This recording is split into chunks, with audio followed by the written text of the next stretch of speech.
तो स्वागत है बच्चों आपका ट्रायो की नई क्लासेस में। आज हम पढ़ने वाले हैं क्लास 11 की हिस्ट्री चैप्टर 1 जिसका नाम होने वाला है लेखन कला और शहरी जीवन।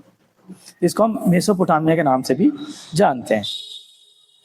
तो चैप्टर का जो नाम है लेखन कला और शहरी जीवन, हमें इसके नाम से ही समझ में आ जाना चाहिए कि मेनली बात किसकी होने वाली है। आज हमने लिखना कहाँ से सीखा? सबसे पहले इंसानों ने लिखना मेसोपोटामिया में सीखा, यानी सबसे पहले लेखन की शुरुआत मेसोपोटामिया में हुई, खेती की शुरुआत मेसोपोटामिया में हुई और शहरीकरण की शुरुआत मेसोपोटामिया में हुई। यानी कितना इंपॉर्टेंट चैप्टर होने वाला है, आप सोचिए कितना इंपॉर्टेंट चैप्टर होने वाला है। ठीक है, और शहरीकरण का विकास कहाँ हुआ, कहाँ हुआ ये? तो ये हुआ मेसोपोटामिया में। यानी कि आ गया लिखना हमने मेसोपोटामिया में सीखा सबसे पहले इंसानों ने। दूसरा, शहरीकरण का विकास कहाँ हुआ? मेसोपोटामिया में हुआ। खेती सबसे पहले कहाँ हुई? सबसे पहले जो खेती हुई वो कहाँ हुई? तो मेसोपोटामिया में हुई। कहाँ हुई? मेसोपोटामिया में हुई। चलिए आइए, अब ये देखिए मेसोपोटामिया क्या है। ये जो मेसोपोटामिया है, ये नाम क्या है? ये इस चैप्टर में कहाँ से हमें ये नाम मिला, क्यों इतना इंपॉर्टेंट है ये? तो मेनली जो रीजन है मेसोपोटामिया का क्या है कि यहाँ पे सबसे पहले हमने लिखना कहाँ से सीखा? तो मेसोपोटामिया से सीखा, जो मैंने अभी बताया। कहाँ से सीखा? मेसोपोटामिया से सीखा। दूसरा क्या है, ये जो मेसोपोटामिया जो नाम है, क्या है ये जो नाम है, ये हमें कहाँ से मिलता है? तो यूनानी भाषा के दो शब्दों से मिलता है, दो शब्दों से मिलकर बनता है। कौन कौन से दो शब्द आते हैं? तो पहला है मेसोस, दूसरा है पोटामोस। मेसोस का मतलब होता है मध्य यानी बीच में, पोटामोस का मतलब होता है नदी। क्या होता है बच्चों? नदी होता है। यानी दो नदियों के बीच में बसा हुआ शहर या क्षेत्र या जगह, आप कुछ भी बोल लीजिए, वो क्या है? आपका मेसोपोटामिया है। यानी दो नदी के बीच में बसी हुई कोई भी चीज है, वो क्या है? आपका मेसोपोटामिया। या कोई जगह है, चीज नहीं, जगह है, क्षेत्र है, वो क्या है? मेसोपोटामिया। अब दो नदी कौन सी? देखिए, एक नदी ये आ रही है हमारी, दूसरी नदी ये आ रही है हमारी। इसके बीच में देखिए लिखा हुआ है मेसोपोटामिया। इसके बीच में जो क्षेत्र है, जो जगह है, ये क्या है? हमारा मेसोपोटामिया है। देखिए अभी जो दो नदियों कौन सी है? तो एक का नाम है दजला, दूसरे का नाम है फरात। आइए देख लेते हैं कौन सी दो नदी है। तो एक का नाम है फरात, दूसरे का नाम है दजला, या दजला फरात या फरात दजला, आप कैसे भी कर सकते हैं। आज के समय में ये मेसोपोटामिया कहाँ स्थित है? कोई जगह होगी ना जो आज के समय में स्थित होगा। तो आज के समय में कहाँ स्थित है? तो इराक में स्थित है। ईरान में नहीं स्थित है, इससे लड़ाई चल रही है, नहीं। इराक और ईरान अलग अलग है। तो ये कहाँ स्थित है? इराक में। कहीं आप ईरान लिख के आ जाओ पेपर में। दूसरा क्या है, ये जो मेसोपोटामिया जो जगह थी, जो क्षेत्र था, वो इतना ज्यादा मशहूर क्यों था? क्यों लोग इतना ज्यादा जितना ज्यादा जानते थे इसको? तो दूसरा पहला रीजन है इसका, ये अपनी अमीरी के लिए क्या था? मशहूर था। और शहरी जीवन इनका क्या था? बहुत अच्छा था। तीसरी चीज, ये लोग बहुत पढ़े लिखे थे। बहुत सारी किताबें मिलती है यहाँ पे, किताबें इन्होंने लिखी थी। गणित हो गया, तारों की पढ़ाई यानी खगोल विज्ञान हो गया, ठीक है, खगोल शास्त्र हो गया। इन सब में क्या थे? ये बहुत ज्यादा माहिर थे। इन्होंने ही टाइम को बांटा था। जो आज हम देखते हैं एक महीने में 30 दिन, एक हफ्ते में 7 दिन, ये सारा किन्होंने किया था? मेसोपोटामिया के लोगों ने ही किया था। बहुत इंटेलिजेंट थे ये। अब आइए हम देखते हैं यहाँ के अलग अलग हिस्सों में जो भाषाएं थी, कौन कौन सी भाषा बोली जाती थी। सबसे पहले कौन सी भाषा आई? सबसे पहले सुमेरियन भाषा आई। सुमेरियन और अक्कादी सबसे पहले बोली जाती थी। इसके बाद बेबीलोनिया भाषा आई। देखिए दक्षिण के हिस्से में सबसे पहले सुमेर भाषा। कौन सी भाषा? तो सुमेर भाषा। ये आपका एमसीक्यू का क्वेश्चन है। इसका क्वेश्चन है एमसीक्यू का, कि सबसे पहले मेसोपोटामिया में कौन सी भाषा बोली जाती थी? तो सुमेर भाषा और अक्कादी भाषा कहा जाती थी, बोली जाती थी। 2000 ईसा पूर्व के बाद, क्या 2000 ईसा पूर्व के बाद बेबीलोन, ये क्या थी? एक जगह थी, ये क्या था? एक शहर था। और इसी के हिस्से में बेबीलोनिया भाषा बोले जाने लग गई। जैसे अभी हम देखते हैं ना, तमिलनाडु एक जगह है, वहां पे तमिल भाषा बोली जाती है।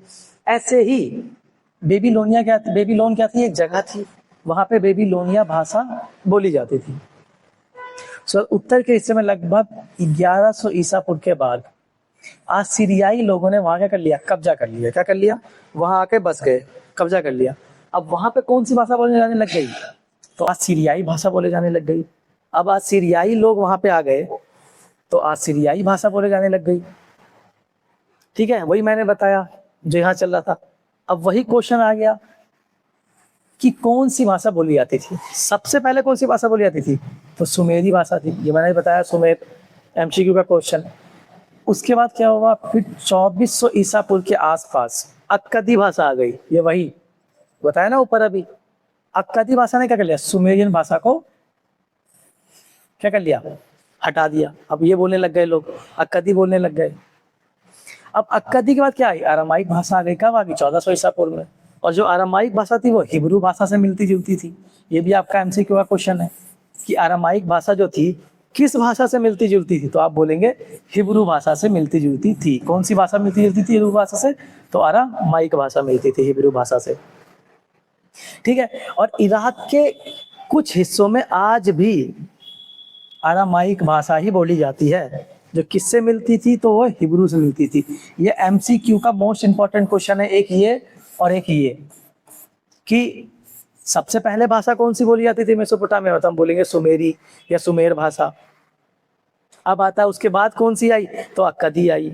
उसके बाद कौन सी आई, तो कौन सी आई, अरामाइक आई। अरामाइक भाषा किससे मिलती थी, तो हिब्रू भाषा से मिलती थी। यहाँ पे आपके बहुत सारे एमसीक्यू बनेंगे और ये जरूर पेपर में आएंगे। आइए अगला देखते हैं, पुराने शहरों की खोज यानी खुदाई। यानी पुराने शहरों की खोज कैसे करी, खुदाई के समय में क्या क्या मिला। पुराने शहर के अंदर खोज करनी तो खुदाई करनी पड़ेगी। अब उस खुदाई में हमें क्या क्या मिला, हमें कौन कौन से शहर मिले, ये देखिए। पहले बता देता हूँ, 3 शहर मेन है इनके, उर, उरोक और बेबीलोन। ठीक है, 3 शहर। और मारी भी बहुत इंपॉर्टेंट शहर है। अब देखिए 1840 के दशक में खुदाई शुरू हुई। उरुक और मारी नामक शहरों की खुदाई कई दशक सालों तक चलती रही। लेकिन यहाँ पे एक चीज याद रखिए, उर भी बहुत ज्यादा इंपॉर्टेंट भाग है इसका। उर भी बहुत ज्यादा महत्वपूर्ण शहर है। अभी आप मैप देखेंगे तो उसमें आएगा उरुक और मारी। ठीक है, चलती रही। खुदाई में हमें क्या क्या मिले, तो खुदाई में हमें क्या मिले, मूर्ति मिली, गहने मिले, कपड़े मिले, औजार मिले और हजारों लिखित दस्तावेज मिले। दस्तावेज क्या होते हैं बच्चों, कि आपने कोई भी चीज, किसी भी चीज पे लिखा और उसको आपने रख दिया, तो वो आपके लिए क्या बन गए, दस्तावेज बन गए। अब आपके बच्चे या उनके होने वाले बच्चे देखेंगे तो उनके लिए क्या होंगे, वो दस्तावेज होंगे। ऐसे ही हमें हजारों दस्तावेज मिले। और ये दस्तावेज किस चीज के थे, तो ये मिट्टी की पट्टिकाओं के दस्तावेज थे। यानी वो किस पे लिखते थे, मिट्टी की पट्टिका पे लिखते थे, एक नोकीली चीज से। आइए अब यहाँ पे एक कहानी सुनने वाली चीज है कि यूरोप के लोग इसे इतना क्यों मानते थे। यूरोप के लोग इसको इतना इसलिए मानते थे क्योंकि ईसाई की, अब यूरोप में कौन सा धर्म है, ज्यादातर ईसाई धर्म है। कौन सा धर्म है, तो ईसाई धर्म है। यानी ईसाई लोगों का कौन सा धर्म है, क्रिश्चियन धर्म है। क्रिश्चियन धर्म यानी ईसाई धर्म। अब यूरोप के लोग इसको क्यों मानते थे, क्योंकि इनकी जो पवित्र किताब थी बाइबल, जैसे पवित्र किताब होती है भगवत गीता, ऐसी पवित्र किताब थी बाइबल। उसमें एक कहानी लिखी हुई है द ओल्ड टेस्टामेंट में, कि खुदा का एक संदेश आया नूह को, एक आदमी को, कि बहुत बड़ी नाव बना लो, सारे जानवरों को उसमें इकट्ठा कर लो, बहुत बड़ी बाढ़ आने वाली है, इससे जंगल में इतने भी जीव जंतु होंगे सब मर जाएंगे, तुम फटाफट एक नाव बनाओ और सारे जानवरों को उसके ऊपर इकट्ठा कर लो। तो ये कहानी है। और सेम मेसोपोटामिया में जो हमें दस्तावेज मिले उसके अंदर भी यही कहानी लिखी हुई थी। तो ईसाई लोग, क्रिश्चियन लोग क्या मानते थे कि मेसोपोटामिया जो है हमारी पूर्वजों की जमीन है। किनकी जमीन है, पूर्वजों की। देखिए ये लोग मानते, यूरोप के लोग मानते थे कि ये अपने हमारी पूर्वजों की जमीन है। सेम दस्तावेज मिल रहे थे कहानी। हालांकि 1873 में एक ब्रिटिश न्यूज़पेपर ने खुदाई का सारा खर्चा उठाया, क्या करने के लिए, द बाइबल की इस कहानी को लिखने के लिए, यानी देखने के लिए, पढ़ने के लिए। हालांकि बाद में पता लगा कि ये कहानी क्या थी, थोड़ी सी बनावटी भी थी। ठीक है, अब आइए वही बाढ़ की कहानी आ गई जो मैंने अभी बताया, कि बाइबल कहती है कि एक बार पृथ्वी पर कुछ खास समय के लिए बड़ी बाढ़ आने वाली थी। वही कि नूह एक नेता थे जिनको बताया गया कि फटाफट क्या करो, सारी नावों में सारे जीव जंतुओं का इकट्ठा कर लो। देखिए एक बहुत बड़ी सी नाव है, ये सारे जानवर है, तो क्या कर रहे हैं, इकट्ठा किया जा रहा है नाव पे। यानी बहुत ज्यादा बड़ी बाढ़ आने वाली है। और ये क्यों मानते थे लोग, क्योंकि मेसोपोटामिया के जो लोग थे उनकी जो दस्तावेज थी उसमें भी ये बातें सिद्ध हो गई थी कि आप क्या कहते थे, अब ईसाई लोग कहते थे कि जो यूरोप के लोग थे वो कहते थे कि हमारी पूर्वज की जमीन है। इसलिए ये मानते थे। हालांकि 1960 के दशक में आते आते बाइबल की कहानी बिल्कुल अक्ष बाई अक्ष सच नहीं है, जो मैंने बताया ना कि ये बिल्कुल सच नहीं थी। ठीक है, आइए अब अगला आता है इराक का भूगोल। इसको आप भौगोलिक क्षेत्र भी बोल सकते हैं। आपके जो बुक में भूगोलिक क्षेत्र लिखा होगा तो इससे कंफ्यूज नहीं होना भूगोल और भौगोलिक से। ठीक है, अब आप देखिए कौन से क्षेत्र में क्या चीजें होती थी। यानी कोई क्षेत्र होगा यहाँ पे खेती होगी, कोई जगह होगी जहाँ पे खेती नहीं होती होगी, जो मिट्टी उपजाऊ होगी वहाँ पे खेती होती होगी, जिसके अगल बगल समुंदर होंगे वहाँ की मिट्टी उपजाऊ होगी, वहाँ पे लोग खेती करते होंगे, जो मैदान होगा वहाँ पे पशुपालन करते होंगे। ठीक है, देखिए जो उत्तरी पूर्व पे जो साइड था यहाँ पे हरे भरे मैदान थे और धीरे धीरे पहाड़ों में बदल गए। अब देखिए ये पहाड़ है, अब ये पहाड़ है तो जाहिर सी बात है यहाँ पे क्या होगा, जंगल होगा, पेड़ होंगे, मानसून अच्छा होगा तो बारिश होगी। अब बारिश होगी, झरने बहते होंगे, अब यहाँ की मिट्टी क्या हो जाएगी, ऑटोमेटिक उपजाऊ हो जाएगी मैदान, तो यहाँ क्या होने लग जाएगी, खेती होने लग जाएगी। समझ रहे हैं ना आप, मैदान में खेती नहीं होगी, जो लंबा सा मैदान होगा इसमें घास वास उगे होंगे वहां खेती नहीं होगी, वहां पशुपालन होगा। जहाँ समुंदर होगा यहाँ की मिट्टी उपजाऊ होगी, खेती वहीं होगी। अब देखिए साफ झरने थे, जंगली मूंगफली थी, अच्छी बारिश होती थी, इसलिए दुनिया की सबसे पहली खेती 7,000 से 6,000 ईसा पूर्व में क्या हो गई, शुरुआत हो गई खेती की। मैंने बताया ना कि जहाँ बारिश होगी, जहाँ समुद्र होंगे, जहाँ झरने बहते होंगे, वहाँ क्या होगी बच्चों, वहाँ खेती की जाएगी, क्योंकि उसकी मिट्टी क्या होगी, उपजाऊ होगी। खेती के लिए अच्छा संदेश था कि वहाँ पे खेती की जाए, फसल क्या होगी, ज्यादा उगेगी। अब देखिए नॉर्थन साइड यानी उत्तरी साइड ऊंचे ऊंचे जमीन थे, यहाँ बहुत सारी घास थी, इसे हम स्टेपी कहते हैं। स्टेपी घास के क्या थे, मैदान थे। अब स्टेपी घास के मैदान है तो वहाँ खेती नहीं होगी, वहाँ क्या होगा, पशुपालन होगा। अब पशुपालन में क्या क्या पालते थे, तो ये भेड़ बकरी यानी जानवरों को पालते थे। यहाँ खेती नहीं होती थी, जानवरों को पालते थे, भेड़ बकरियों को पालना आसान था। क्या था, बहुत बड़े बड़े मैदान है। अब बहुत बड़े बड़े मैदान है तो वहाँ पे घास है स्टेपी, तो वहाँ क्या करते थे, पशुपालन, पशुओं को छोड़ देते थे कि भाई अपना चरो, और इससे वो पालना आसान हो जाता था। अब जहाँ पे खेती हो रही है वहाँ पशुओं को पालेंगे तो वो उनकी फसल खा जाएंगे। अब देखिए पूर्व साइड क्या था, दजला नदी थी जो छोटे छोटे धाराओं में, ईरान, आप इसको काट के इराक कर लीजिए। ठीक है, इराक के पहाड़ों में जाने के लिए अच्छे रास्ते का काम करती थी। यानी कि इराक के पहाड़ों में क्या थी, धीरे धीरे जाती थी, यानी धाराएं बढ़ जाती थी उसकी। दक्षिणी साइड है, पूरा इलाका क्या था, एक रेगिस्तानी था। जो दक्षिणी साइड का जो इलाका है वो पूरा एक रेगिस्तानी था। हालांकि ऐसी बात नहीं है कि पूरे में ही समुद्र थे, नहीं, इसका कुछ पार्ट जो था वो रेगिस्तानी भी था, कुछ इलाका। अब आइए आगे देखते हैं रेगिस्तान में खेती और उनके शहर। यानी रेगिस्तान जो इलाका था वहां पे कैसे खेती होगी। अब बताता हूँ, इनके पास दो महत्वपूर्ण नदियां थी, दजला और फरात, जो मैंने पहले ही बताया था। अब उन नदियों में से एक महत्वपूर्ण नदी दजला, जो पहाड़ों पे से गुजरती हुई आती थी और अलग अलग धाराओं में बढ़ जाती थी, यानी बहुत सारी धाराओं में बढ़ जाती थी। अब वो जो धाराओं में बढ़ जाती थी तो उसका पानी जो मेसोपोटामिया के जो लोग थे वो खेती करने में यूज कर लेते थे। यानी एक समुद्र जो आ रहा है, जो नदी जो आ रही है, वो अलग अलग धाराओं में, बहुत सारी धाराओं में बढ़ गई पहाड़ पे से आते वक्त, उनके शहर में आते आते। तब वो क्या करते थे, उसी जो धाराएं थी उसको क्या कहते थे, अपनी खेती में सिंचाई के लिए क्या कर लेते थे, उपयोग कर लेते थे। अब ये देखिए आप, ये नदी है, यहाँ खेती हो रही है, ये लोग हैं क्या कर रहे हैं, खेती कर रहे हैं, ये नदी है, तो उससे क्या हो जाएगा, सिंचाई क्या हो जाएगी, आसान हो जाएगी। अब देखिए सबसे पहले जो खेती थी वो कहाँ शुरू हुई थी, वो रेगिस्तान में शुरू हुई थी। सबसे पहले खेती कहाँ शुरू हुई थी, तो रेगिस्तान में शुरू हुई थी। फरात और दजला नदी उत्तरी पहाड़ों से अपने साथ बहुत सारी उपजाऊ मिट्टी लेके आते थे और कहाँ छोड़ देते थे, अपने बगलों में। यानी मिट्टी लेके आ रहे हैं, आसपास छोड़ देते थे, उससे मिट्टी या जमीन क्या रहती थी, उपजाऊ हो जाती थी। ठीक है, खेती के तरीके, फरात नदी रेगिस्तान में पहुंचती थी तो वो कई छोटी छोटी धाराओं में, जो मैंने बताया ना अभी, कई छोटी छोटी धाराओं में बढ़ जाती थी। अब जब कई छोटी छोटी धाराओं में बढ़ जाती थी तो पुराने जमाने में सिंचाई और नहर का काम करती थी। यानी लोग क्या करते थे, अपनी खेती में सिंचाई के लिए और नहरों के लिए इन नदियों के धाराओं का उपयोग करते थे। अब ये खेती करते वक्त कौन कौन सी फसलें उगाते थे? अब आता है ना कि आप कौन कौन सी फसलें उगाते हैं, तो ये उगाते थे जौ, गेहूं, मटर, मूंगफली। इन सारे फसलों को क्या कहते थे, ये उगाते थे। अब हालांकि इनकी खेती इतनी अच्छी है तो इनके पास खाने पीने की तो कोई कमी नहीं होगी। खाने पीने की कमी क्यों नहीं होगी? क्योंकि खेती अच्छी है, बहुत सारे ये फसलों को उगा रहे हैं। चलिए, और ये पशुपालन भी करते थे, ये बात याद रखिएगा। पशुपालन कर रहे हैं तो जागने की उससे भी खाने पीने की कमी नहीं होगी। दूध है, पनीर है, मांस है, यानी पूरा पशु भी बेच सकते हैं, यानी व्यापार भी अच्छा होगा। अब समुद्र है तो व्यापार इनका अच्छा होगा, ये बात याद रखिएगा। खाने की कोई कमी नहीं थी, जो मैंने अभी बताया, खाने की कोई कमी नहीं होगी। क्यों? क्योंकि ये खेती करते हैं और बहुत सारी चीजें खेती करने के लिए उगाते हैं, खाने की कोई कमी थी। सिर्फ खेती नहीं, स्टेपी घास के मैदान थे। अब जब स्टेपी घास के मैदान थे तो भेड़, बकरी, इनको पालना आसान था।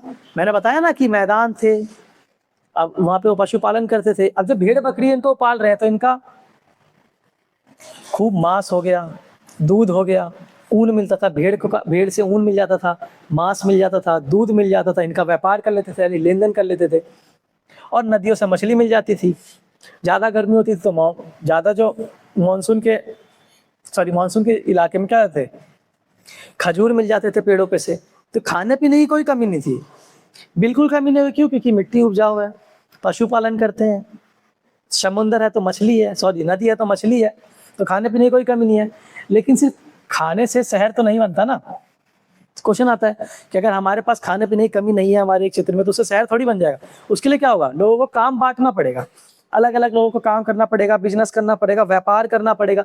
शहर का सबसे इंपॉर्टेंट जो भाग होता है, नहीं हम शहर बना रहे हैं तो वहाँ पर सबसे इंपॉर्टेंट भाग होगा वहाँ का व्यापार। व्यापार अच्छा होना चाहिए, कुछ अच्छा होना हो, व्यापार अच्छा हो शहर में। देखिए, शहर जब बनने लगे, धीरे धीरे खेती के अलावा उन्होंने क्या करना, व्यापार करना स्टार्ट कर दिया। अब व्यापार किसका करते थे वो? अब इनके पास फसल है अच्छी, जानवर है, उसका मांस है, तो इन सब चीजों का करते थे, व्यापार करते थे। अब क्या करिए, जब लोगों को पता लग गया कि यहाँ व्यापार हो रहा है, तो लोगों ने क्या कहते हैं, गाँव को छोड़ के आके यहाँ कस्बे बना के रहने लग गए, और धीरे धीरे क्या कर लिए, इकट्ठा होने लग गए। और ऐसे ही बाद में क्या हो गया, शहरीकरण का विकास हो गया। देखिए, काम का बंटवारा। अब ऐसा तो नहीं है कि एक आदमी सारे ही काम कर लेगा। मैं बता ना, खाने पीने की तो कमी नहीं है इनके पास, लेकिन और चीजों की कमी होगी, धातु की कमी होगी। क्यों कमी होगी? नदी है, मिट्टी उपजाऊ है, मैदान है, तो पत्थर कहाँ से आएंगे, धातु कहाँ से आएंगे, औजार कैसे बनाएंगे, इन सब चीज़ों की कमी होगी। अब इनके पास लक्कड़ अच्छे नहीं होंगे जिनसे ये नाव बना सके, ये सारी चीज़ें थी। देखिए, श्रमिक विभाजन यानी डिस्ट्रीब्यूट करना कामों को, यानी एक आदमी सारा काम नहीं कर सकता। इसका मतलब है कि काम को बांट लेना। कोई इंसान सब कुछ नहीं कर सकता। मैंने बताया, उदाहरण के लिए मान लीजिए आदमी को पत्थर की खूबसूरत मोहरे बनाना, इसे पत्थर को काटने के लिए कांसे। अब कांसा क्या होता है? कांसा क्या होता है? वो दो चीजों से मिलकर बनता है, तीन और तांबा। तो कांसा क्या है? एक प्रकार का धातु है। क्या है? धातु है, जो किन दो चीजों से मिलकर बनता है, तीन और तांबा, जिसको आप कॉपर और तीन बोल सकते हैं। और ये उस समय लोहे की खोज नहीं हुई थी। जब लोहे की खोज नहीं हुई थी तो अपने औजार किससे बनाते थे? तो ये अपने औजार कांसे से बनाते थे। अब कांसा किन दो चीजों से मिलकर बनता था? तो कांसा टीन और तांबे से मिलकर बनता था। ये औजार बनाने के लिए तांबा, रांगा, टीन और लकड़ी का कोयला चाहिए। लकड़ी का कोयला क्यों चाहिए? क्योंकि उसको गर्म करके ही तो, पिघला के ही तो बनाएंगे ना। दो चीजों का मिश्रण है, तांबा और टीन का, उसके लकड़ी के कोयले चाहिए भट्टी को चलाने के लिए, पिघलाने के लिए।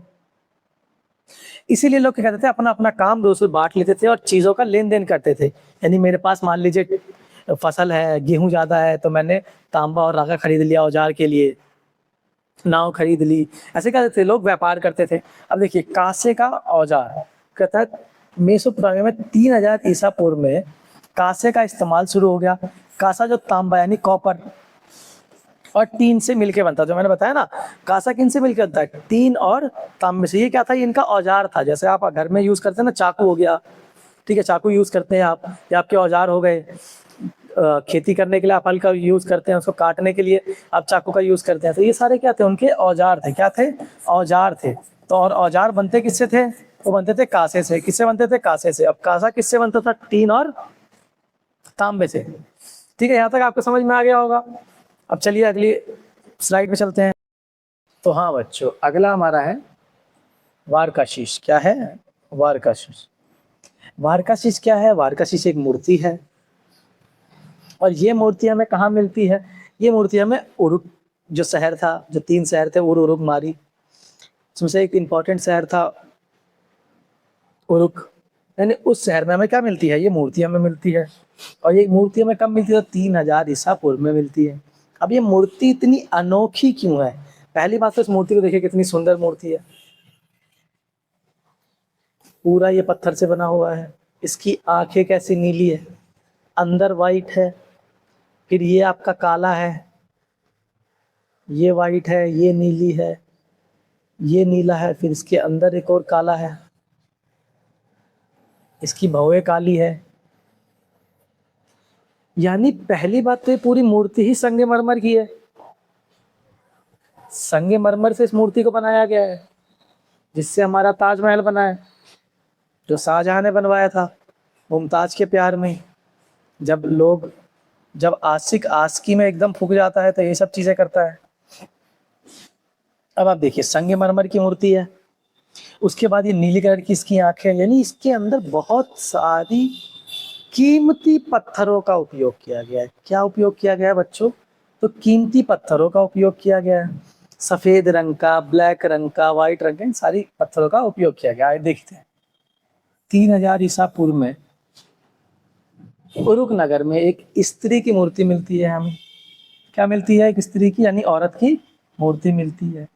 ये सफेद संगमरमर किससे बनाया गया है बच्चों? कि संगमरमर से तराश कर बनाया गया है।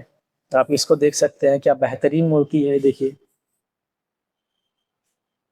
बनाया गया है। इसकी आंखें और भौवें बहुत खास है, जो मैंने बताया। ये देखिए यार,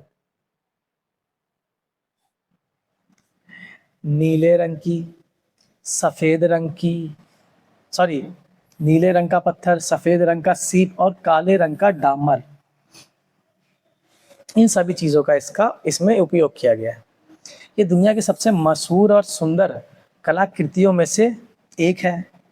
इसे बनाने के लिए कठोर पत्थर को काफी दूर से मंगवाया गया है।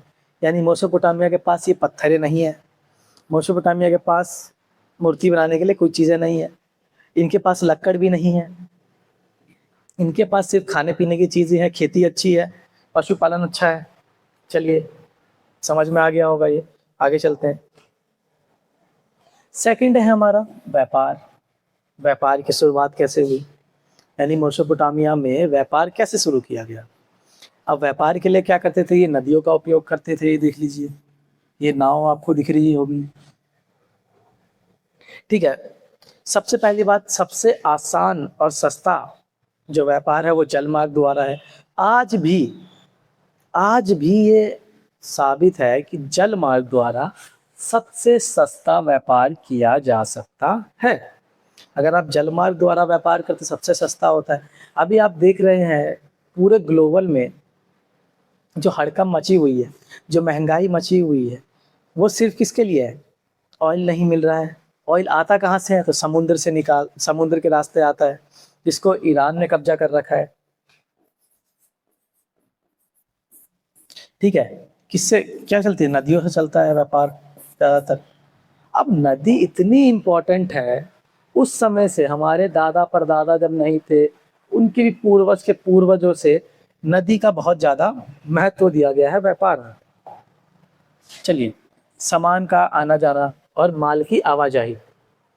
मेसोपोटामिया में खाने पीने की कोई कमी नहीं थी। हम जानते हैं कि खाने पीने की कोई कमी नहीं थी, लेकिन उनके पास औजार, मोहरे और गहने बनाने के लिए पत्थर तक नहीं थे।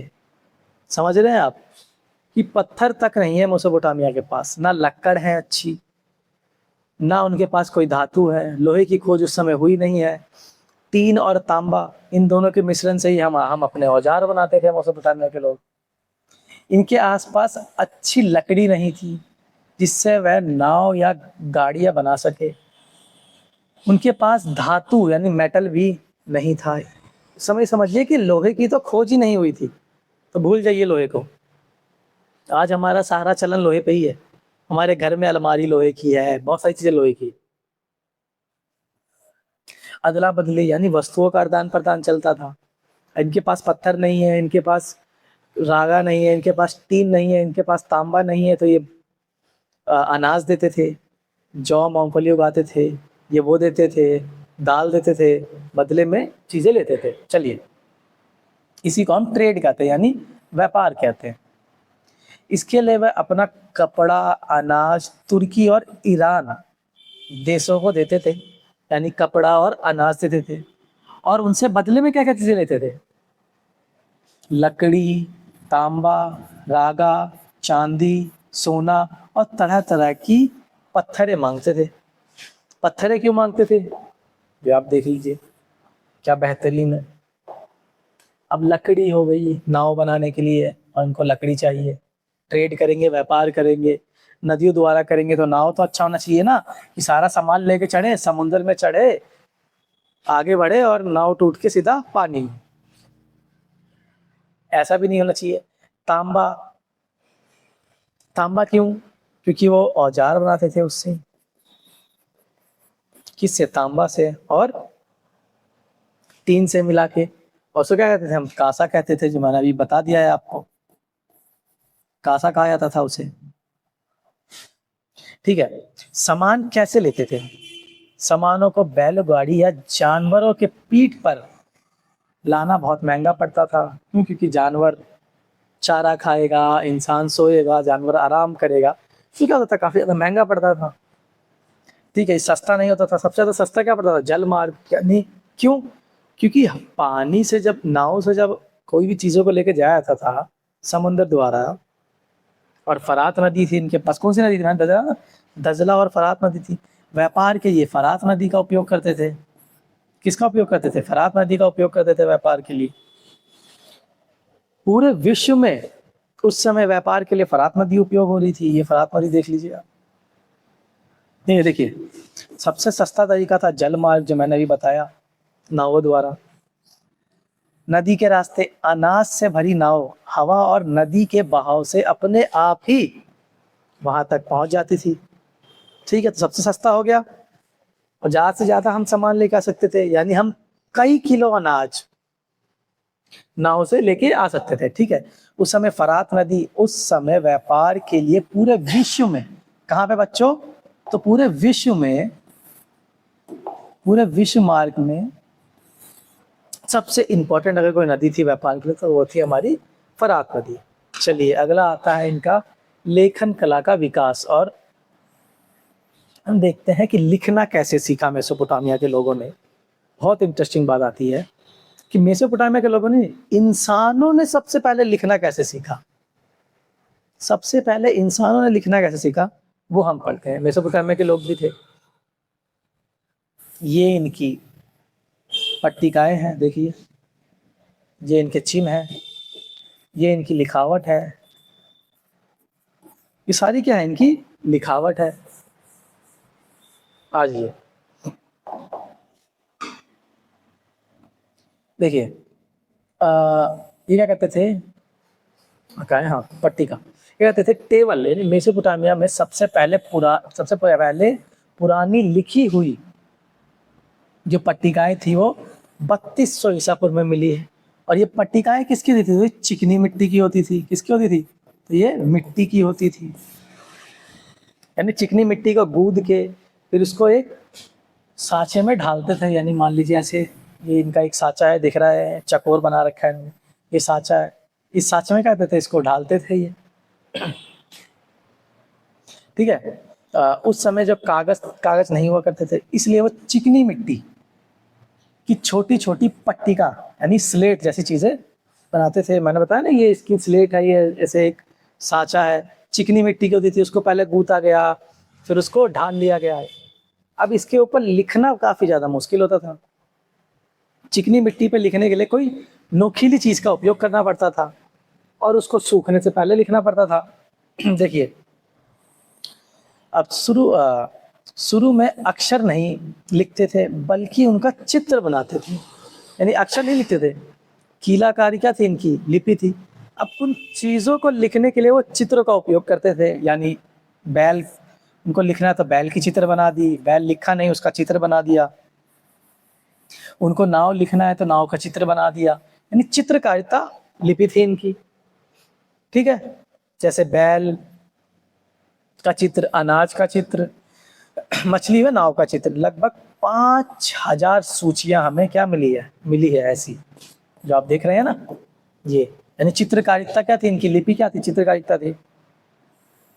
लिखने की जरूरत क्यों पड़ती थी? अब लिखने की जरूरत इसलिए पड़ती थी, मैंने एक चीज बताई थी बहुत पहले, यानी शहरीकरण सबसे पहले कहाँ हुआ था? तो कहाँ हुआ था? मेसोपोटामिया में हुआ था। अब कोई शहरीकरण है, माल की आवाजाही है, व्यापार कर रहे हैं, तो इन सब चीजों के लिए इनको लिखना पड़ता था। देखिए, शहर में बहुत सारे लोग रोजाना लेन देन करते थे, इन सब को याद रखना काफी ज्यादा मुश्किल होता था, इसलिए इनको क्या करते थे, हिसाब किताब के लिए लिखना पड़ता था, ना ये भूल जाएंगे। आज आप ही देख लीजिए, कोई उधार ले जाए, कोई सामान, एक पनवाड़ी है या आपके बगल में सामान वाला है, उनका उधार का खाता चलता है, कितने सारे लोग आते हैं उनके पास कि भैया ये दे दो, रिफाइंड दे दो, तेल दे दो। अब वो नहीं लिखे तो भूल जाएगा, इसलिए वो भी लिखता था और ये भी लिखते थे। अब ये कैसे लिखते थे मैं नहीं बताया, ये इनकी पट्टिकाएं हैं, चिकनी मिट्टी से लिखा जाता था। देखिए, चिकनी मिट्टी को गीला करके गूंथते थे, फिर इसकी एक पट्टी बना लेते थे। अब पट्टी कैसी बनेगी, आप मान लीजिए ये एक पट्टी है, क्या है, पट्टी बना ली गूंथ के, चकोर सी। अब इसके ऊपर इन्होंने लिख दिया फटाफट फटाफट फटाफट फटाफट। और ये लिखना कब होता था इनको? सूखने से पहले। अगर ये चिकनी मिट्टी की पट्टिका सूख गई तो लिख नहीं पाते थे। ठीक है, क्या थे, पट्टी का आकार दे देते थे। मिट्टी को सूखने से पहले पहले सरकंडे की तीखी नोक से उस पर निशान बना देना होता था। इसी निशान को हम कीलाकार कहते हैं। तो एक और एमसीक्यू यहाँ पे बनता है बच्चों, बहुत इंपॉर्टेंट, कि इनकी लिपि कैसी थी? तो इनकी लिपि कैसी थी? तो इनकी लिपि कीलाकार लिपि थी। कैसी थी? तो कीलाकार लिपि होती थी। ये एमसीक्यू में आ जाता है कि मेसोपोटामिया की जो लिपि थी वो कैसी थी? तो वो कीलाकार लिपि थी। ठीक है, आशा करता हूँ कि यहाँ तक आपको सब कुछ समझ में आ गया होगा। अब अगला जो आगे का जो चैप्टर है वो हम अगले पार्ट में पढ़ेंगे। यहाँ तक आप सबको समझ में आ गया होगा। अगर समझ में आया तो लाइक कर दीजिए, अगर कुछ पूछना है तो कमेंट कर दीजिए, आगे हमसे पढ़ना है तो सब्सक्राइब कर दीजिए, और लोग अपने दोस्तों को पढ़ाना है तो शेयर कर दीजिए। धन्यवाद।